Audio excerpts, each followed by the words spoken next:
welcome to our podcast. Today we're discussing the influence of ideology and the culture on language education. We have looked at how ideologies like communism and nationalism have tried to shape the culture in the past, and what that means for how we learn the languages today. Now, we're using the Duolingo app as an example. Duolingo app is an app where millions of people can learn new languages. But what happens if when such a platform consciously or unconsciously decides which language is important for us to learn? Now, what does it mean when an app like Duolingo determines globally how we learn? And what will that look in 2070s? Now, my name is Amina, together with Azad, Hilal, Melissa, Rashidi, and Shema. We have spent the past weeks for researching these questions. So now we're going to talk about the historical content and ideologies. Who wants to start? Yes, I would like to start. Looking back at how education was used in communist systems like the Soviet Union or Mao's China, language was never neutral, it was political. Regional languages, dialects, and cultural differences erased. One language, one culture, and one ideology. That is true, Azad, but let's be honest, that system wasn't built to protect the culture. It was meant to control people, and in that sense, it's quite different from something like Duolingo. Oh, but wait a minute. The difference may seem big, but think about it. Duolingo also decides which language variants you learn, what vocabulary, what tone. Anything that deviates from the norm is removed. Just like back then, but now through an app. I agree. What we see today isn't really about politics, but more about culture. Only big world languages are important now. Small or minority languages are left out. That makes people feel like their own language doesn't matter anymore. Like, are you guys languages in Duolingo? No. Can you find No. it? No. I speak. Mine is. Yours is, mine's and yours is also, too. yes. So mine is not. So I feel a bit left out. I don't know about you guys. Yeah, Yes. but the same thing with Egyptian Arabic and Kurdish, both of them aren't in Duolingo. Okay, and yours. My Moroccan dialect is also not in Duolingo. And I yours was the same with Azad, is yes. also Surinamese and Suriname isn't. And yours, Melissa, is yours also in the Duolingo app? Mine's also in the Duolingo. Which language do you speak? Turkish. Oh yeah, mine is Urdu, and I think both languages of us are in Duolingo. But I can understand you guys that your language is not on Duolingo. Yeah, but isn't it logical for an app to focus on the most spoken languages? Duolingo can support all 7,000 languages. But that's too easy. If you speak Arabic or an African dialect/language and you don't see your language in the app, you will subconsciously learn that your language doesn't matter, and that's not just a technical gap, but that's also a cultural exclusion. Yes. Yeah, I agree. And I agree with that. yeah, and also let's be honest, Duolingo acts neutral, but the way it teaches is Western, polite, and also clean cut. So there is no space for variation or context. You're taught a language, but not the culture behind it. And that's where the danger lies. In communism, culture was shaped top down. Now algorithms and profit metrics do that. It feels freer, but in practice, it's actually not. Yeah. Does anyone Yeah. want to add something? Okay, but under communism you had no choice. You learned what the state dictated. Duolingo doesn't force anyone to do it. It's a free choice. Melissa, is it really a free choice if your language isn't available, or if the free version limits accept to that and context? That feels more like a limitation than freedom. Yeah, and that's the point. Culture isn't something we should change just to make money. If we let these companies only care about profit, handle language learning, we lose more than just the words. We lose the deeper meaning behind them. Yeah, I get why you guys feel the way because your language is not on there. Yeah, for us it's easy to speak because we can learn our new language on the Duolingo app. But Yeah. for you guys, it's a bit sad that you guys cannot learn your language. Yeah. I Now- think Duolingo should add dialects. Yes. Yes. I think not all the dialects, but start with a few and then expand to the rest of it. Yeah. Exactly. Yeah, agreed, yes. Yes. Now, so we will move on to the comparing ideologies. So who wants to start or want to share his feeling? I like to Okay. start again. You always start. Yes. When we compare communism and nationalism, we see two systems that both try to control culture but in different ways. Communism centralizes and flattens culture. Nationalism emphasizes uniqueness and national pride in language. Hold on. Yes, Ilan?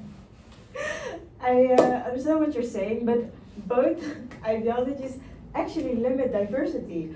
Communism suppresses anything outside the norm. Nationalism often excludes foreign influence, so they protect culture, but only their own version of it. So, is it really protection, actually, Azad? Yes, exactly, I get what you mean. And that makes both of them a problem for global learning apps, like Duolingo. These apps are supposed to work across every country. But if Duolingo mostly shows Western content or Western languages, you have to ask, is it really for the whole world or only for the Western side of it? Also, I would like to add that nationalism often resists international platforms like these. Think of countries that block foreign apps or try to build their own national alternatives, like China. That can lead to digital segregation, even in education, and that's not good. Children in a country have the right to decide how its culture is represented. Is it nationalism to say we want to control how our language is taught? So I want to add something. It becomes a problematic when that leads to exclusion. Language isn't a property. It's a bridge between people. So if you see education only to glorify yourself, you end up shutting out. But I think every country has their own right to decide how they want to give their language to the rest of the world. So we can choose for them, oh, it's your language and it should be a bridge. Yeah. True. Well, they can think a solution of it to do it, you know. Yeah, so I get what you are Yeah. saying, but I think we can say to this country, yes, you should do it this way and this way. you So we can't decide it for them, unfortunately. Okay. Yeah, and also, like, when you limit the diversities, like you guys are saying, then it is not the version of that the country wants it that way. So you do it in another way, but like for example, Duolingo adds a lot of languages, but it's not the way that the country wants it. So what then?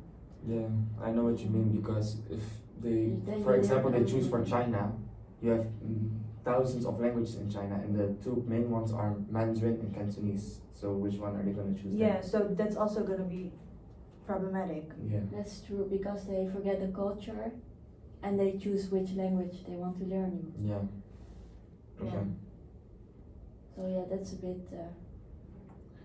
So okay, now let's move on to the trends and dilemmas. What current trends do we see in language, education, and culture? Like in the Netherlands or Everything, all over the world or in the Netherlands. But let's have a point now on the Netherlands because we live here. So Okay. so Yeah. from my experience, if I can start, I learned on high school French and German and English. So Mhm. that were the languages that we learned. and Melissa, you? Yeah, me in high school I also learned English and French. So Yeah, I also had like the opportunity to learn them, but I dropped them when I was like in the fourth year because I did not want it. So we did have like the freedom to choose it, to Yeah. learn it or It to was not like learn But it. you were Yeah. not interested in No, that I was not English. interested in learning the language. I only had English and Dutch, Mhm. but I was not interested in French or German And or which Turkish, language- Spanish, Which Chinese. language would you be interested? To be taught at school? Yes, taught to be at taught at school. school. I don't have a preference, but I think it would be nice if it was more like that the students could say like, oh, I want to learn, for example, Italian. yes.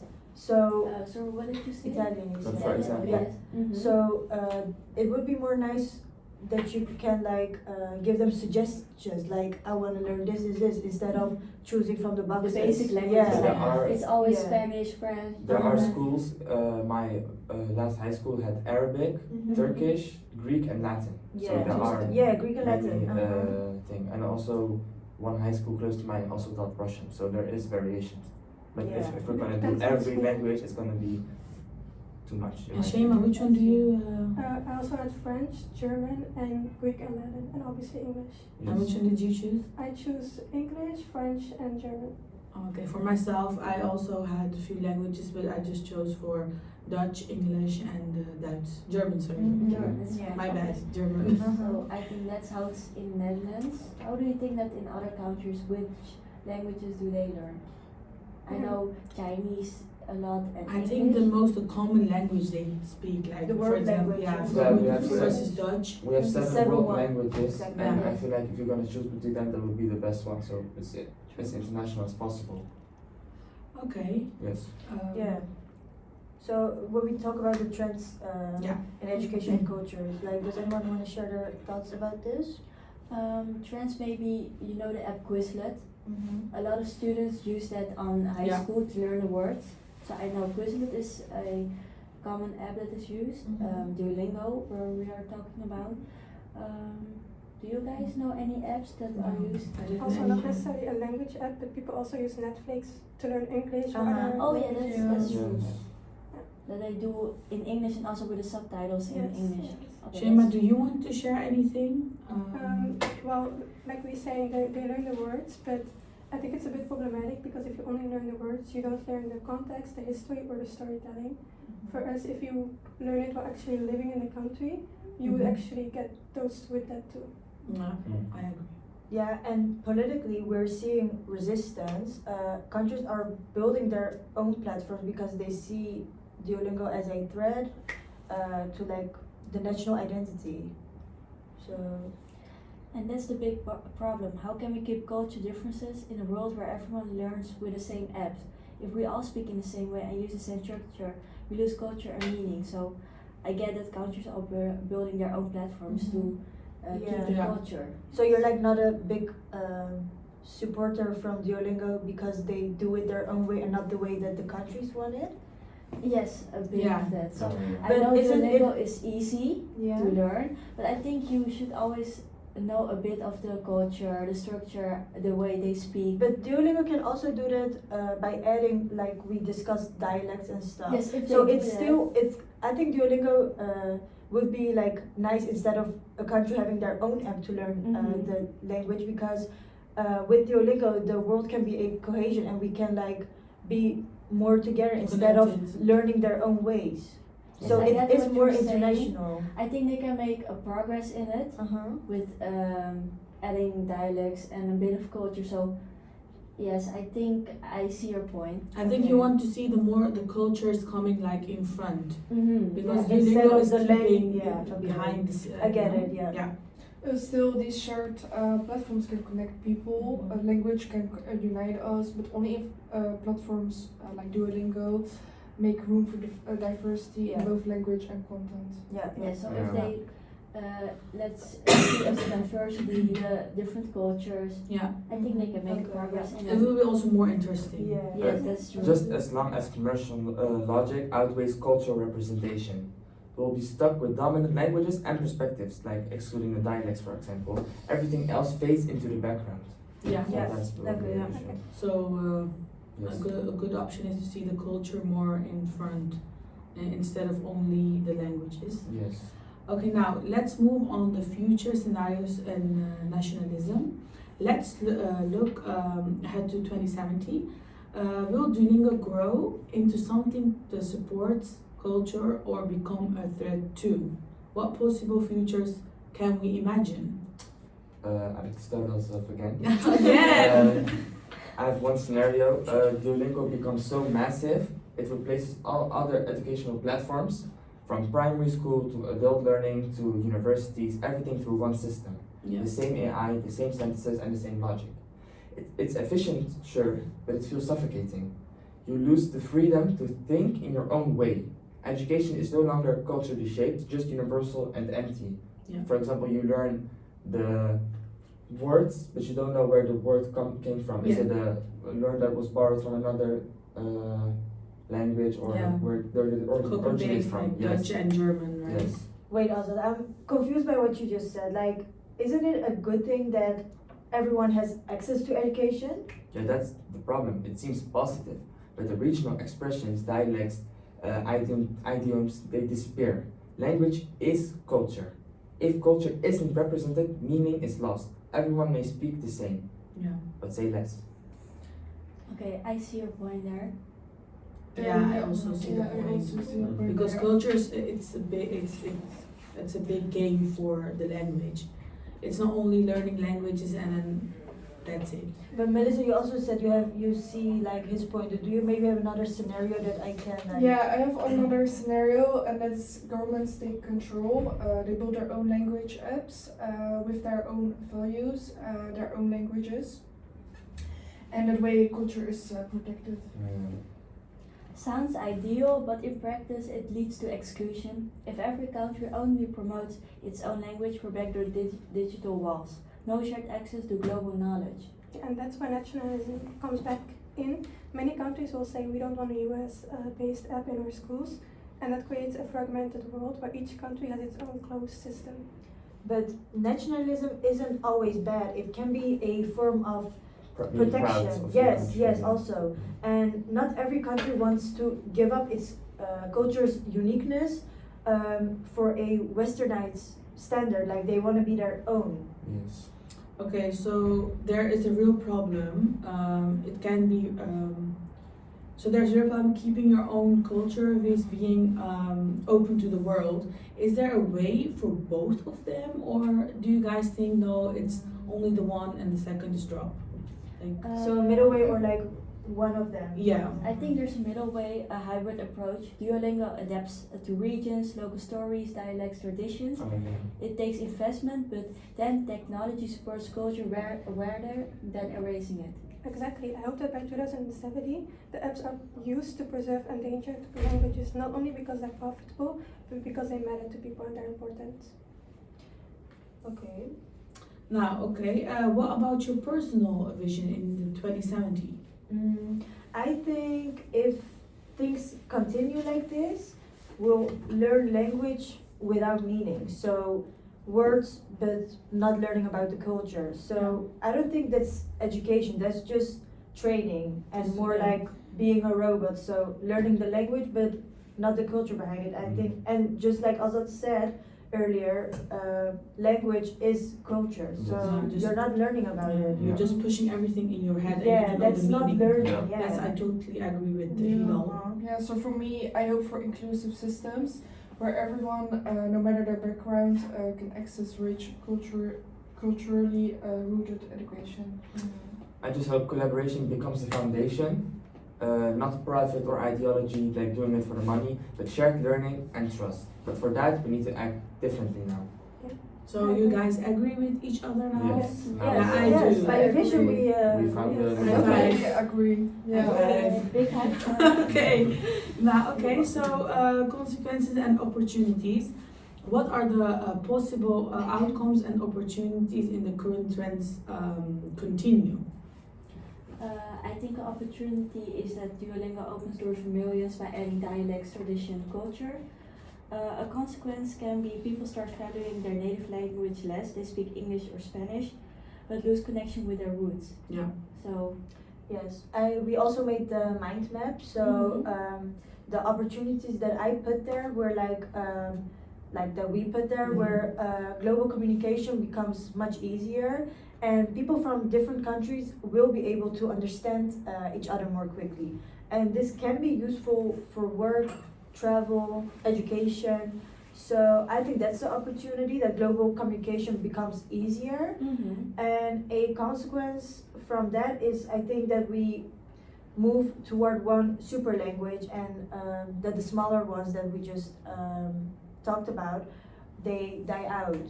So I think that's a consequence of the opportunities that we put in our mind map. Yeah.